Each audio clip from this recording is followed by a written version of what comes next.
പാടി മാടി വിളിക്കുകയാണ്. നിങ്ങൾ കൊണ്ട് സ്ഥലമെത്തി. മോഹങ്ങളുടെ സാക്ഷാത്കാരത്തിനും അഭിലാഷങ്ങളുടെ പൂർത്തീകരണത്തിനുമായി നിങ്ങളെ മാറ്റുമെന്ന് വാഗ്ദാനം ചെയ്തുകൊണ്ട് ഇതാ ഭാഗ്യദേവത വെബ്ബർ സമ്മാനങ്ങളുമായി നിങ്ങളുടെ പടിവാതിലിൽ മുട്ടി വിളിക്കുന്നു. ഇതാ ഈ ഒരൊറ്റ രാത്രി കൊണ്ട് നിങ്ങളെ ലക്ഷപ്രഭുവാക്കി മാറ്റാമെന്ന് വാഗ്ദാനം ചെയ്തുകൊണ്ട് ഒറ്റ രാത്രി കൊണ്ട് ഒരു ലക്ഷപ്രഭു. എന്താ സാറേ? ഒന്നുമില്ല, ഒന്ന് കൊളപ്പള്ളി റോഡ് വരെ പോണം. കൊലപ്പള്ളിയോ? കൊലപ്പള്ളി അല്ല, കൊളപ്പള്ളി. ആ, അവിടെ എവിടെയാ? ബ്രഹ്മചാരി നിവാസ്. എന്ത്? ബ്രഹ്മചാരി നിവാസ്.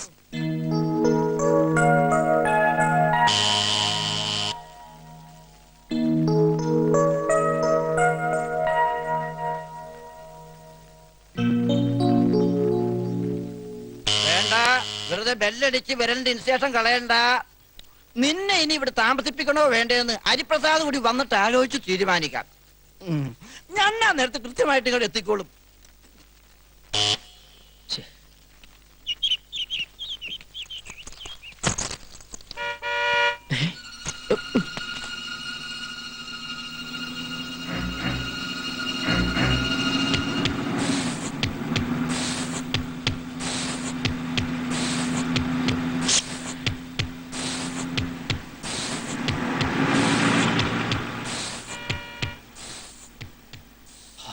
ഒരു പ്രേമദാസൻ, ബാക്കിയുള്ളവന്റെ കൂടി മാനം കളയാൻ നടക്കുന്ന അലവലാതി.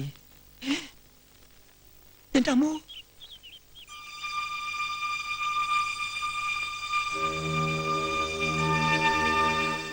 ഈശ്വര, ഇവൻ ആര്?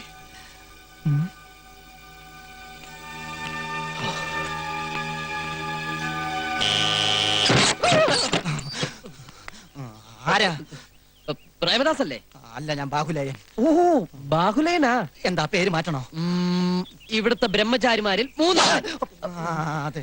വൈദ്യരുടെ ഡ്രൈവറാണല്ലേ? ആണെങ്കി ഞാൻ ഹരിപ്രസാദിന്റെ ഇന്റിമേറ്റ് ഫ്രണ്ടാ. ഞാൻ പറഞ്ഞതൊക്കെ ഒളിഞ്ഞു നിന്ന് കേട്ട് ഇവൻ അടവ് പ്രയോഗിക്കുകയാണല്ലേ.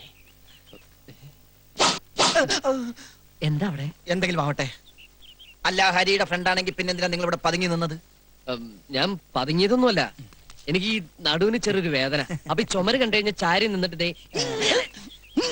കാണിച്ചു കഴിഞ്ഞാൽ എക്സസൈസ് എടുത്താൽ നടുവിന് വേദന മാറും കേട്ടോ. അല്ല, എക്സസൈസ് എടുക്കാൻ എന്തിനാ കത്തി? അത് പിന്നെ എനിക്ക് എപ്പിലെപ്സി ഉണ്ടേ. എന്നിട്ടത് എന്തിയേ? എപ്പിലെപ്സി എന്ന് പറഞ്ഞാൽ ഈ അപസ്മാരം. ഒരു മുൻകരുതലായിട്ട് കത്തി കരുതിയെന്നുള്ളൂ. നമുക്ക് അകത്തിരുന്ന് സംസാരിക്കാം. അകത്ത് കയറിയുള്ള കളിയൊന്നും വേണ്ട, അകത്ത് കയറാൻ വരട്ടെ. ഹരിപ്രസാദ് ഉടനെ വരും. ഹരിപ്രസാദ് വന്നിട്ട് അകത്ത് കയറിയാ മതി മോനെ. അതുവരെ ഞാനിവിടെ വെയിറ്റ് ചെയ്യാം.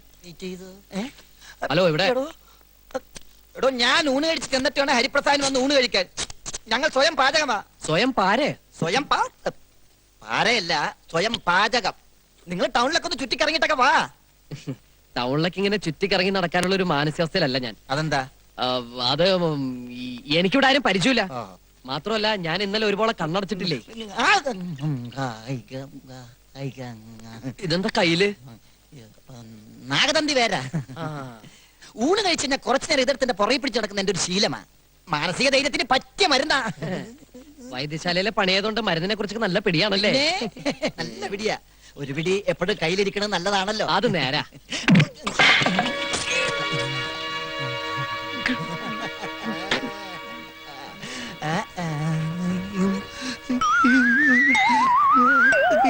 ഞാനല്ല അടിച്ചത്, നാഗതന്തി വേരാ. ഇവിടെ പതി.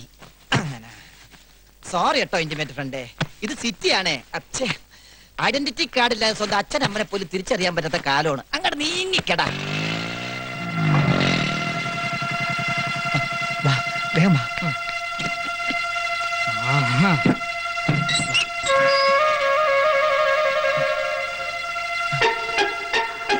നീ വിളിക്ക്. ആളതല്ലെങ്കിൽ ഈ നാഗതന്തി ഒന്നുകൂടി പ്രയോഗിക്കാം. പ്രയോഗിക്കേ?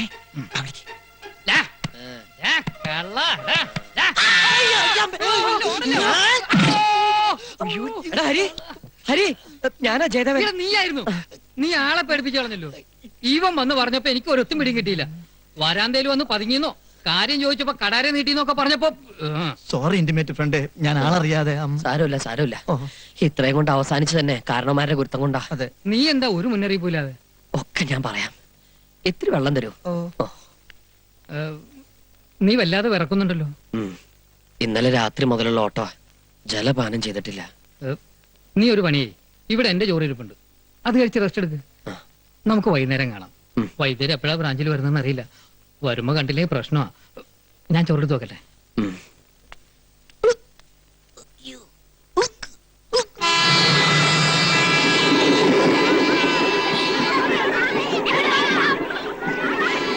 അല്ല, നീ അനന്തന്റെ വീട്ടിൽ അന്വേഷിച്ചോ? ഡൽഹിക്ക് പോയിരിക്കുന്നു എന്റെ അച്ഛൻ പറഞ്ഞത്. അവിടുത്തെ അവന്റെ അഡ്രസ് അയക്ക് അറിയില്ല അത്രേ. ഇനിയിപ്പോ എന്ത് ചെയ്യാനാ നിന്റെ പ്ലാൻ? ആ ഭാർഗവന്റെയും രാഘവന്റെയും കണ്ണിപ്പെടാതെ കുറച്ചു ദിവസം എവിടെയെങ്കിലും കഴിച്ചു കൂട്ടണം. അതിനുള്ളിൽ അനന്തൻ എവിടെയെന്ന് കണ്ടുപിടിക്കണം. അല്ലാതെ പിന്നെ ഞാൻ ജീവിച്ചിരുന്നിട്ടൊരു കാര്യമില്ല. അതിന് ഇവിടെ നിന്നിട്ട് എന്താ കാര്യം? കാര്യമുണ്ട്. അനന്തൻ എവിടെയാണെന്ന് അറിയാവുന്ന ഒരാൾ ഈ നാട്ടിൽ എവിടെയുണ്ട്. ആര്? അവന്റെ കാമുകി. കാമുകിയോ? എവിടെ? എവിടെയെന്ന് ചോദിച്ചാ ഈ നാട്ടുമ്പുറത്ത് എവിടെയാണ്. അഡ്രസ് ഉണ്ടോ? ഇല്ല. പിന്നെങ്ങനെ? പക്ഷെ അവളുടെ ഒരു ഫോട്ടോ എൻ്റെ കയ്യിലുണ്ട്. ഫോട്ടോ കയ്യിലായിട്ട് എന്താ കാര്യം? വീട് തോറും ഫോട്ടോയും കൊണ്ട് കയറി ഇറങ്ങാൻ പറ്റുമോ? അതും ഇപ്പോഴത്തെ ഈ അവസ്ഥയിൽ. ആ പ്രേമദാസൻ എങ്ങാനും സ്ഥലത്തുണ്ടായിരുന്നെങ്കിൽ അവനെ കൊണ്ട് തപ്പിച്ചു നോക്കായിരുന്നു. അയാൾ അവിടെ പോയി. വൈദ്യശാലയിൽ നിന്ന് കാശ് വെട്ടിച്ചതിന് വൈദ്യുതി ഡിസ്മിസ് ചെയ്തിരിക്കുക. ഇവിടുന്ന് പോയിട്ട് കുറച്ച് ദിവസമായി. ആ ഏതായാലും അവളുടെ ഫോട്ടോ നിന്റെ കയ്യിലുണ്ടല്ലോ. ആ. നമുക്കൊന്ന് ശ്രമിച്ചു നോക്കാം. ഉം. വാ. ഇത് അനന്തന്റെ കാമുകിയോ? അതെ, ആതിര. അതാണ് അവളുടെ പേര്. എടാ, ഇത് നീലകണ്ഠം വൈദ്യരുടെ പേരക്കിടാവാ. അയ്യോ, ഗൾഫിലുള്ള മുറച്ചിറക്കം ബാലഗോപാലുമായി കല്യാണം വരെ നിശ്ചയിച്ചിരിക്കുക. ഈ വെക്കേഷനെ കല്യാണം നടത്തുമെന്ന് പറഞ്ഞിരിക്കുന്ന വൈദ്യര്. നിനക്ക് ആള് മാറിപ്പോയതാ. എനിക്കൊരാൾ മാറിയിട്ടില്ല. ഈ കുട്ടി അനന്തന്റെ കാമുകി തന്നെയാ. ഇവര് തമ്മിൽ കത്തുകൾ അയക്കാറുണ്ട്, ഫോണിൽ സംസാരിക്കാറുമുണ്ട്. അനന്തൻ എവിടെയായിരുന്നാലും ഇവളുമായിട്ട് ബന്ധപ്പെടുമെന്നുള്ള കാര്യം ഉറപ്പാ. എന്റെ ഉത്രാളിക്കാവിൽ അമ്മേ, ഞാൻ എന്താ ഈ കേൾക്കണത്? ആ വൈദ്യരങ്ങാൻ ഇത് അറിഞ്ഞ ആ പെങ്കൊച്ചിനെ കൊത്തു നുറുക്കി കഷായത്തിലിടുമല്ലോ ഭഗവാന്. അയ്യോ, കള്ളത്തരം പറയുന്നോടാ നിഷേധി.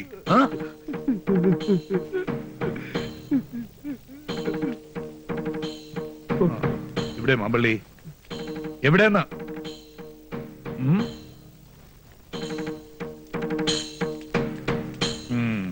അത് ശരി. മാമ്പള്ളി ഇങ്ങോട്ട് ഇറങ്ങി വരിക.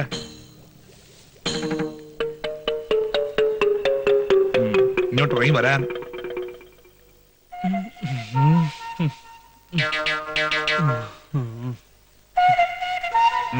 എന്താ എല്ലാവരും നോക്കി നിൽക്കണേ? ജോലി ചെയ്യാ. മാമ്പള്ളി, ഭരണി കയറി ഒളിച്ചിരുന്നിട്ട് ഒരു കാര്യമില്ല. ഒളിച്ചതല്ല, അരണിക്ക് സുഷിരങ്ങൾ ഉണ്ടോന്ന് നോക്കുമായിരുന്നു. ബേഷ് ബേഷ്. ദന്ത്യത്തിന്റെ ചേരുവകൾ എന്തൊക്കെയാന്ന് അറിയുവോ? നാഗതന്തി വരെ, കുമ്പിൽ വരെ, കൂവള വരെ, മുഞ്ഞ വരെ, മൂവില വരെ, ഒരില വരെ, പലകപ്പയ്യാനി വരെ, കറുത്ത ചുണ്ട വരെ, വെളുത്ത ചുണ്ട വരെ ഇത്യാദി ചേർത്ത് ഒരു ഫലം വീതം. പിന്നെ കറുത്ത ചുണ്ടയും വെളുത്ത ചുണ്ടയും മാത്രമല്ല, ഞെരിഞ്ഞിലും ത്രിബലത്തോടും കൊടുവേലക്കിഴങ്ങും ഒരു ഫലം വീതം ചേർക്കണം വിധിപ്രകാരം. ഓ പറയാഞ്ഞിട്ടല്ല. ഇങ്ങോട്ട് ഇറങ്ങുക. ആ സ്വിച്ചിട്ട ഇതൊക്കെ ഉണ്ടാക്കുന്ന യന്ത്രങ്ങൾ വരുത്താൻ ധനോല്യാഞ്ഞിട്ടല്ല നിങ്ങളെയൊക്കെ തീറ്റിപ്പോറ്റണേ. ശ്രീ പരമാനന്ദ സിദ്ധഗുരു പറഞ്ഞു തന്ന അതീവ രഹസ്യമായ ഔഷധ കൂട്ടുകൾ പാരമ്പര്യ വിധികളും ആചാരങ്ങളും തെറ്റിക്കാതെ കൃത്രിമത്വമില്ലാതെ ഉണ്ടാക്കണമെന്ന് ഈ നീലകണ്ഠൻ വൈദ്യർക്ക് നിർബന്ധമുള്ളതുകൊണ്ടാ. മനസ്സിലാവുന്നുണ്ടോ മറ്റൊന്ന്? എല്ലാം വിശദീകരിച്ച് ഞാൻ പറഞ്ഞതാണ്. എന്റെ കണ്ണൊന്ന് തെറ്റിയപ്പോ ഒരു കൈപ്പിഴ. പാടില്ല. 1045 കൊല്ലത്തെ പഴക്കമുള്ള ഈ സ്ഥാപനം ഐശ്വര്യം കെടാതെ നിൽക്കുന്നത് എന്തുകൊണ്ടാണെന്ന് നിങ്ങൾക്കറിയോ? ശ്രീ പരമാനന്ദ സിദ്ധവൈദ്യാശ്രമത്തിലെ ഔഷധങ്ങൾക്ക് പിഴയുണ്ടാവില്ലെന്ന് മാലോകർക്കുള്ള വിശ്വാസം കൊണ്ടാ. അതെ, അത് കളഞ്ഞു കുളിക്കാൻ ഒരുത്തരെയും ഞാൻ അനുവദിക്കില്ല. വിശ്വാസവഞ്ചന കാണിച്ചാലുണ്ടല്ലോ ഈ മതിൽക്കെട്ടിനകത്ത് വെച്ചു വാഴിക്കില്ല ഞാൻ. ശ്രീ പരമാനന്ദ സിദ്ധഗുരുവാണ് സത്യം. പറഞ്ഞത് കേട്ടല്ലോ. ഒരണപ്പല്ലേ. ആ നന്നായി. ഗോമൂത്രത്തിൽ അരച്ച് നായ്ത്തീട്ട മേമ്പടി ചേർത്ത് ദിവസത്തിൽ ഒരു 6 നേരമായിട്ട് സേവിച്ചോളാം. അതുകൊണ്ട് എന്താ ഗുണം? ഗുണമൊന്നുമില്ല, വെറുതെ കളയണ്ടെന്ന് വെച്ച് പറഞ്ഞതാ.